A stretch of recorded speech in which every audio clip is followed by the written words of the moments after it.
All right, so this is us following up on this letter. This letter, just as a recap, is from Chris Smith. He's a congressperson in New Jersey, 4th District. This was written supposedly on August 15th because it's on the letter. We've printed it. We called last week to the congressperson's office. They were out of the office by the time we got there, but I was able to call in today and did get a hold of someone.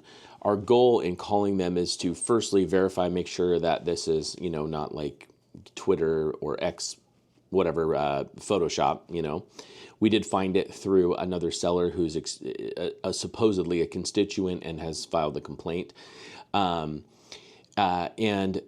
when I spoke to the gal at his office, she said, hey, we deal with, can't remember what it was, but it was like federal policy or federal, I can't remember what it was, I apologize, but we deal with this other thing, but I am familiar with these complaints.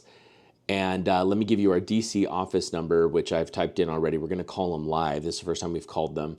And so I said, okay, so you've been read in a little bit. So you think, she's like, yeah, I think this is probably authentic. She's like, I'm just not aware of what Chris Smith has said publicly about it. So you need to call the DC office, which handles policy and statements, and see if it's verified. But she's like, I can tell you that we have been receiving a lot of complaints. This is an issue he knows about and is working on. So that's good. So here we go. I have the phone number written on the back side. I'm going to punch in the last number here and calling now. Here we go. Thank you for calling Congressman Smith's office. How may I help you? Hi, I have a letter dated August 15th from Representative Smith, and I'm just trying to verify its validity. I found it online. It would affect my business. Who can I speak to about that? What was the letter regarding, sir? Yeah, great question. So it's written to Stephen T. Hartel, the Vice President of U.S. Public Policy at Amazon, and it's regarding Amazon closing businesses suddenly and tying up all their inventory. That's the issue. Yeah, let me see. You said Steve Hartel? Yeah, Stephen, Stephen, Hartel with 2 L's at the end, just like it sounds. And it's dated August 15th. It's well written. It has constituents' testimonies in it. It looks authentic, but we did find it online, so we wanted to verify. We're hoping it's real because this is really good work. We're based out of New Jersey and not in Congressperson's district, but we would love our representative to jump on this too if Mr. Smith is doing it. Right. Yeah, do you mind holding for me for 1 second? Let me just double check. 100%, yeah. Thank you.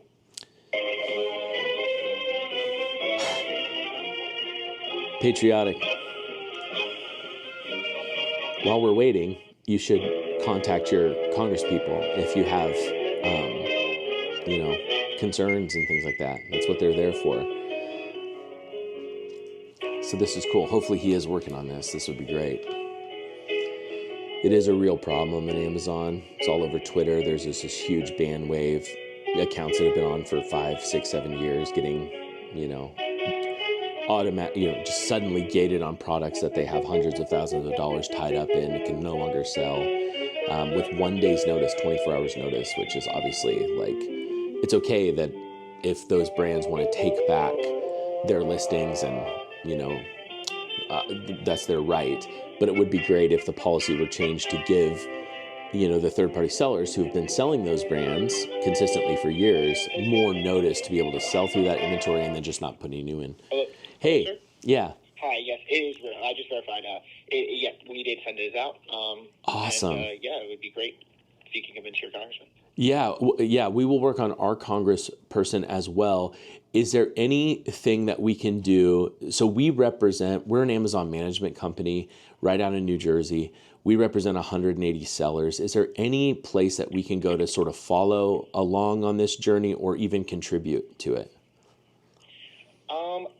I don't specifically have that answer immediately off the top of my head. I'm not sure if anything's kind of moved with it since August, but I mean, if I could take down your information, I could pass it along to the staffer that kind of works on it, and I just let him know. Yeah, that would be amazing. I'm going to give you my cell phone number. It is not. It's an Idaho number. Apologies, but here we go. Okay. Daniel Hunt. DanielHunt. And my cell phone number is 208-964-0658. Yeah, thank you so much for even looking into it. I'm glad to hear it's authentic. This is great work for businesses like ours, and we're really grateful. Absolutely, sir. Thank you. And which district were you located in? We are in, our warehouse operations are in Rahway. So I am a business partner. My business partner lives in Jersey City. Our business is in Rahway. So I don't know what district. We have multiple locations around the country. I'm out of the Idaho office. So apologies, I don't know. What district is Rahway? Let me just double check which district Rahway is.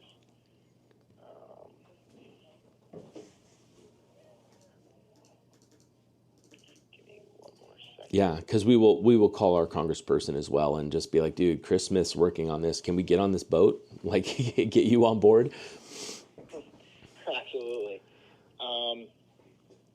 So it depends specifically where, but it could either be Tom Kane, Congressman Tom Kane, or Congressman Frank Pallone. Okay. Perfect. Because Rahway kind of splits in the district, but either one, you guys can double check. Yeah, we'll figure it out. But we will be calling them today and tomorrow. So just to see if we can. Yeah, this is great. Okay, and is this posted publicly anywhere so I can reference the link when we contact the other congresspeople? It should be. Give me 1 second. Yeah, I went to your website and I couldn't find it, which is what prompted my call. But if you can direct me a little better, let's see, Chris Smith.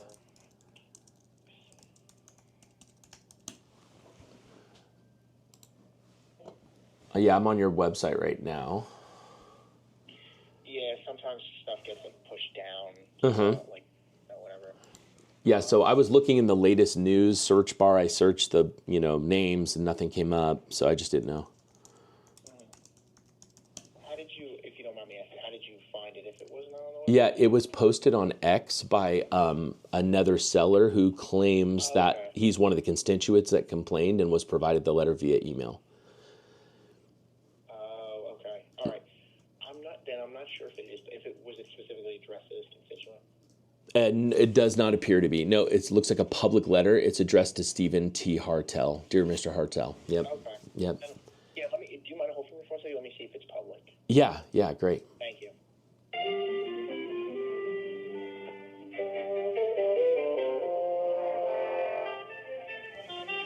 Might not be public yet. We'll be posting this anyway. Unless they ask us not to. Hello, sir? Hey. Hi. So I just kept trying to look, and I couldn't seem to see it. So I'm not entirely sure. I would just say that it's probably, I would lean towards it's not specifically linked on the website. Got it. It is, but absolutely reference it totally. Okay. Absolutely reach out, but I don't believe there's a specific link Got it. online. Totally understood. Yeah, no, I appreciate you checking, dude. You've been super helpful. I'm really grateful for your time, my man. Absolutely. All right. Have a nice day, sir. I really appreciate you reaching out. You too. Bye-bye. All right. Bye-bye. Bye. Well, there you go. From the horse's mouth, his office in D.C., it is real. This is a real letter. We will post it again. It's really well done, in my opinion. We have experienced everything in this letter. He does reference his constituents in Lakewood, New Jersey. There's a large Jewish Orthodox population. He kind of positions it and poses it that it might disproportionately affect those people. And let me explain that a little bit more. So there's a very high Jewish Orthodox population in that area where, Chris Smith is their representative. He's gotten probably an outlying margin of complaints from that area. Here's why I do think there's probably legitimacy to it, is these families from that area. And the reason we know this is we have firsthand experience with it. My business partner, Joe, works and grew up since, I think, before kindergarten in that area. And they this community owns businesses that a lot of them have been in business like 100 years, and they're passed down from grandfather to, maybe mother to son or daughter. Like they're passed down. We know 5 or 6 of these wholesale companies and distribution companies that the grandparent, the parent, and the kid are all working in the same business, and so these businesses have old agreements in place that have been in place longer than Amazon's been around. And, verifying supply chain, verifying these old agreements is challenging for Amazon's AI bots and their outsourced call centers. And so these businesses could very likely be disproportionately affected because they've been around for so long. And, you got to remember, Amazon's just an e-commerce layer on top of a real supply chain, and that supply chain existed long before Amazon. So yes, Amazon's attracting 587, I believe is a number, 587 new seller accounts per day, but there's companies on Amazon that have been around hundreds of years, and they're in the Northeast, and so while I haven't personally experienced it, doesn't mean we don't have some experience with it, and we could totally see how these systems are affecting them, because they're certainly affecting us. We have, and again, just as a reminder, if you haven't seen the first video, one of our biggest complaints is it's actually really good. The goals, Amazon's goals are good. We're in favor and in support of their goals to get rid of counterfeits, to get rid of stolen items, because it makes the platform better for us as sellers and you as customers, because we can't compete with counterfeit items. We can't compete with stolen goods, right? Anything they make is profit, whereas we have to buy and invest our capital, ship in, do all this work and labor to get it in, and then our margins are getting whittled away by people who are bad actors. So we're in favor of the goals. We are not in support of the process. We would love to get Amazon to the table to listen and maybe adjust. We would be open to in-person, inspections or video inspections of our facilities, just like health inspections. If we could get a verified badge, that would fast track legitimate businesses through, this very tight filter. There's got to be a way. I told, my Mark Cuban tweet, I talked about a blockchain technology that basically a manufacturer who makes goods like, these pens, that they could take the UPC codes and put them on a ledger using like blockchain technology. And then we could search that repository and say, oh, okay, the manufacturer has said these are allowed for sale. And what licensing considerations are there? Are they allowed on e-com? Are they allowed on e-com in the US? Are they allowed on Amazon? Having layers of granular control for manufacturers who make things maybe we should start it. I wouldn't even know the first place, but maybe this video is the first place. Like, let's get the conversation going. Like, DM me on YouTube. I mean, if there's a blockchain developer out there that's interested in this type of thing, if you have experienced this type of thing, reach out to us. We'd love to. Here's what I know: communities of people that have the same affinities and the same things affects them. Like, if we want anything to change, then we have to team up and work together to get those needs met. Because I often tell our partners, like, getting Amazon to listen is like yelling at a mountain expecting it to move. You don't really have a voice. You play by the rules, and we're good playing by the rules, but boy, it would sure be great to have a voice. So thank you, Congressperson Chris Smith. We will be reaching out to our congresspeople in everywhere we operate and asking them to follow suit. This is really good stuff. And Amazon, if you see this, we are sincerely grateful for the opportunity, but it doesn't mean we wouldn't love to have some adjustments. So Joe and I will come to Seattle and meet with anybody. I have a lot of friends there, a lot of friends that still work at Amazon. We would love to meet with you. It'll be, provide some insight for what it's like to operate on the platform. So anyway, that's the end of this video. We will update you when we get a hold of our congressperson, and if there's any more traction that comes from this. We're not done trying to figure out if we can get involved in some way. We'll for sure also file a complaint with our congresspeople. So thanks for checking this video out.